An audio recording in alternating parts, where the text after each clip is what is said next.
Hi, my name is Pieter Goggінz. I'm the founder of Pisces Atlantic and the director of commercialization at the University of Connecticut's Daigle Labs, where I focus on taking new technologies and introducing them into the market. You are studying at the Long Game Project. Pretty frequently at Daigle Labs, we choose to work in international markets, ranging from Latin America to all throughout the Middle East and recently China and Ukraine. We've been working for years now with the hypothesis that relatively small companies can benefit from internationalizing today in a way that was practically impossible several decades ago. And that hypothesis has helped us bring a lot of cool companies and new technologies to market all over the world. We work with both small and medium-sized enterprises, as well as scalable technology startups, and in both categories of businesses, we've seen a series of factors that have led to success, one of which is the ability to internationalize. This begs the obvious question, why? Why internationalize? If you're able to do so, the benefits of internationalizing a company are extensive. Most of you have already had the obvious one come to mind. You're diversifying your market share. This can mean a lot of things, including spreading your revenue streams across multiple markets, which therefore, the risk of a single catastrophic economic downturn or political event destroying your business is considerably lessened than if you focused all your energy and received the bulk of your revenue from a single source. A great example of this are the American and European companies that were able to survive the 2008 recession simply by having diversified into China and other foreign markets ahead of time. The revenues from these markets kept them afloat because they didn't see the same contractions there. Ironically enough, we might be seeing the same thing in reverse right now. Diversifying abroad also means the opportunity to bring in new talent, resources, and information from sources that had previously been unavailable.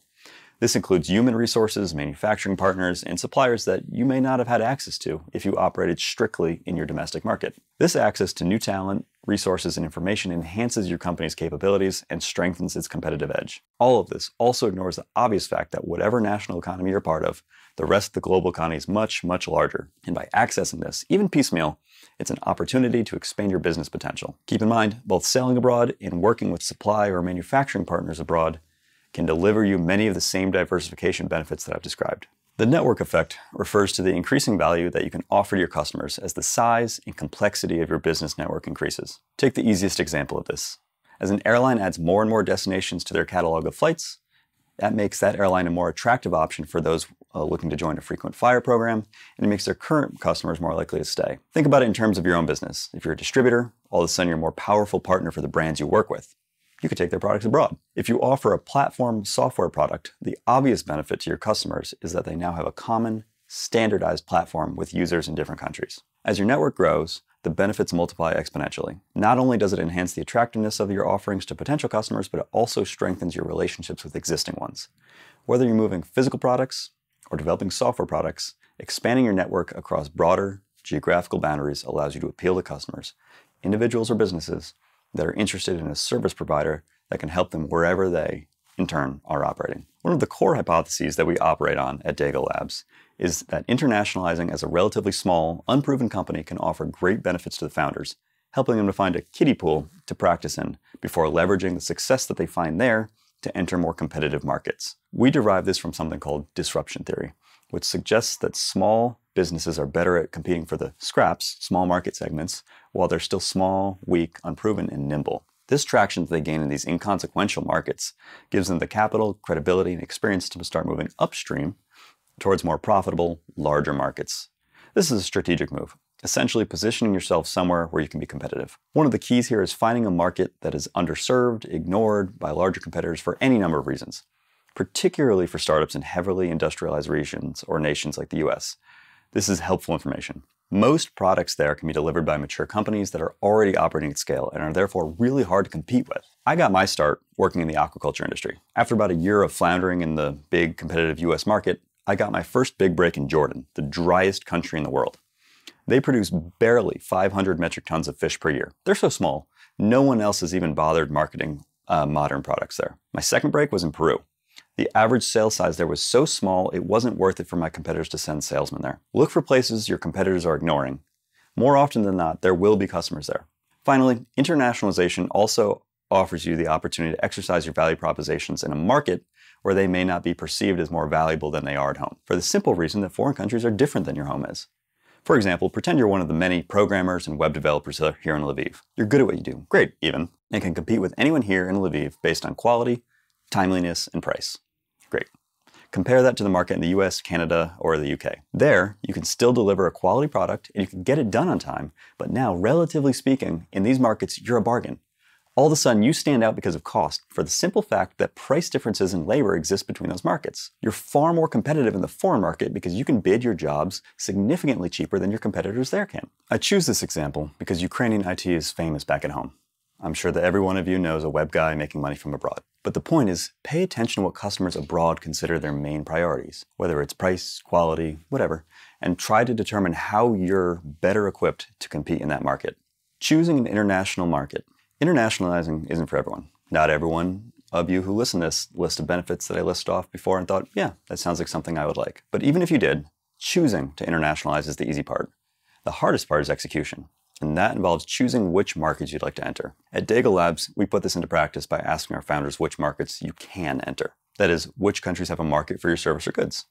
And usually this list is impossibly long, but it's a good starting point for a process of elimination.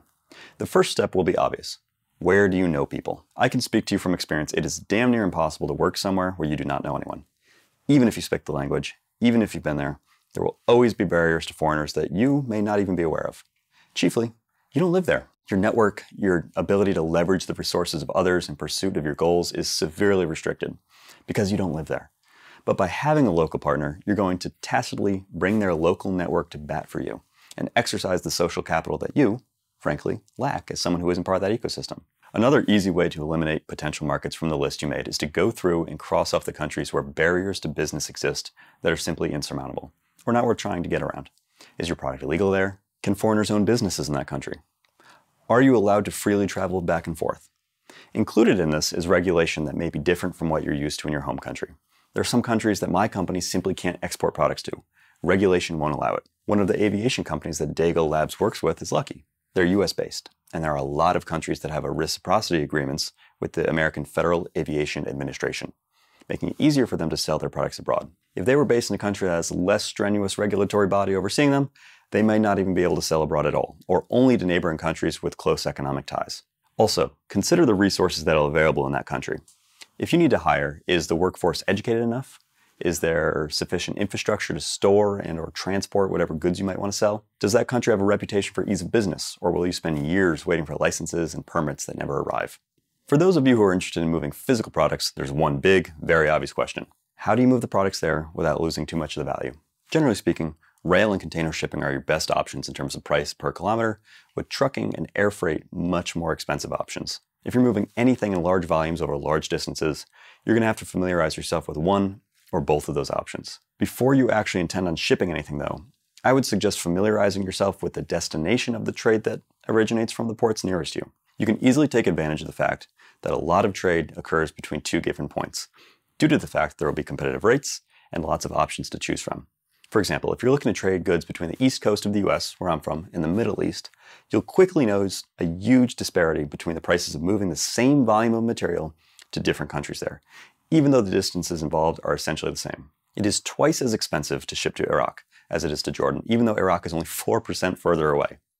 Trade routes are like any other form of travel. The further you want to travel off the beaten track, the more money you're going to have to spend. In short, look at where other Ukrainians are exporting to, and remember that you can take advantage of the same economies of scale that they are. Considerations and preparation for entry. Now, any investment is risky, but those abroad are doubly so, and risk increases with the size and complexity of the operations that you draw up for yourself. Mitigating risk and having a solid plan for entry helps you to increase the odds your venture will succeed and not fall apart due to some silly mistakes. First and foremost, have a cash flow plan. Whether you're offering digital services or physically exporting products, most people who start to work on the international stage notice that their cash flow cycle increases in length, meaning it takes longer and longer for them to see the money that they earn after investing their labor and capital in delivering products. Simply be aware that no matter the circumstances, it may take much longer than normal for funds to be received into your account after completing a transaction. Keep in mind the transit time for goods, the amount of time your bank may hold foreign deposits, and the issues that may arise when trying to convert currencies, and plan accordingly. Most importantly, don't let this develop into a capital crunch that can threaten the stability of your business or interrupt its growth. Plans that are otherwise being executed without a problem. Overall, financial capital is one of the most common elements that restricts the growth of small businesses. Something like 80% of SMEs worldwide report that they could benefit from small loans. Offering modest discounts to customers or clients who are able to pay in part before delivery is a good way to advance your company some of the capital needed to operate effectively, as are microloans if needed. Using this project as an opportunity to open and maintain a line of credit is a good idea once you're confident that you'll be able to service the loan using your existing revenues. This gives you two main benefits. It allows you to scale up faster by alleviating any problems associated with large account receivables, and it also makes your business far more resilient, slowly proving that your business is capable of servicing small amounts of debt regularly and reliably will increase the amount of capital available to you from that lender in the future, in case of emergencies or future projects, making your business far more valuable and resilient. Many people choose to use local resources in their new markets, whether that be materials, partners, subcontractors, or labor. Obviously, there are considerable differences in everything between countries, especially when you're looking at a culture that is entirely foreign to your own. Everything, ranging from labor relations to interactions with government, and the norms that govern business and personal interactions can be worlds apart. Regardless of which differences are pertinent to your business, be aware that you may be blind to certain norms that you'll have to rely on your partners there to assist you with. For example, a mistake that a lot of American companies make when working in Germany or the UK is they assume that it's a simple thing to ask their employees to work overtime, something that's incredibly common in the US, but apparently more convoluted there. Another issue is that you'll want to consider quality control, both of labor and anything sourced or manufactured there. The ability to audit work is one of the most important reasons that I always argue for having a dedicated partner on the ground, because nothing will replace a set of eyes watching things day in and day out. And that brings me to my next point.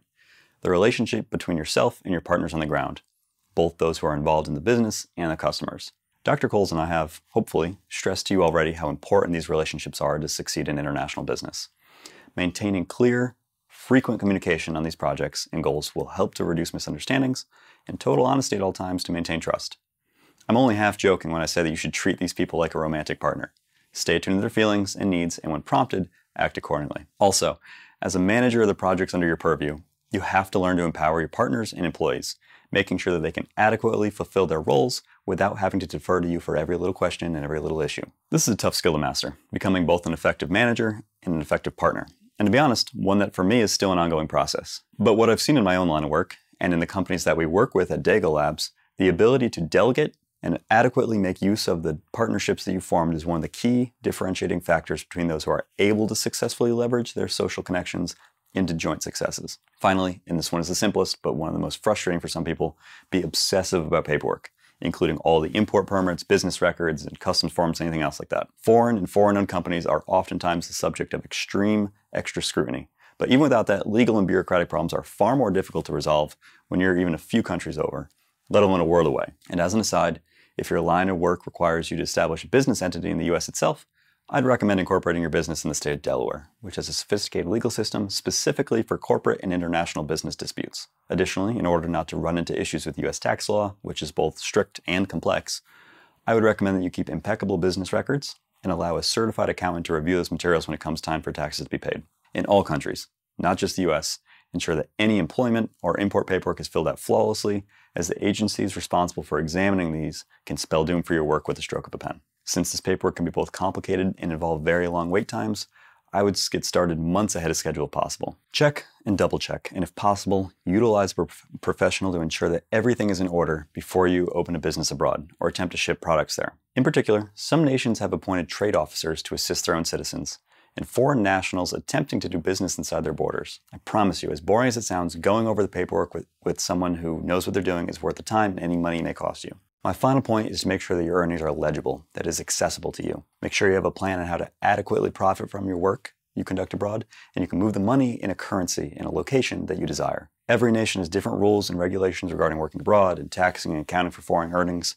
I'm not a lawyer. I know nothing about law except to recommend that at some point, before you make too much money abroad, you ask someone who is a lawyer. That being said, make sure that you have had a plan for declaring that income and transferring back to a domestic bank account if you so choose. Additionally, if you choose to accept currencies that are the typical currency of trade, such as dollars or euros, there are upsides, and you can sometimes obtain a better rate for your goods or services. But make sure that you know how to convert those currencies into one that is useful to you. You are studying at the Long Game Project. And remember, knowledge is your profit.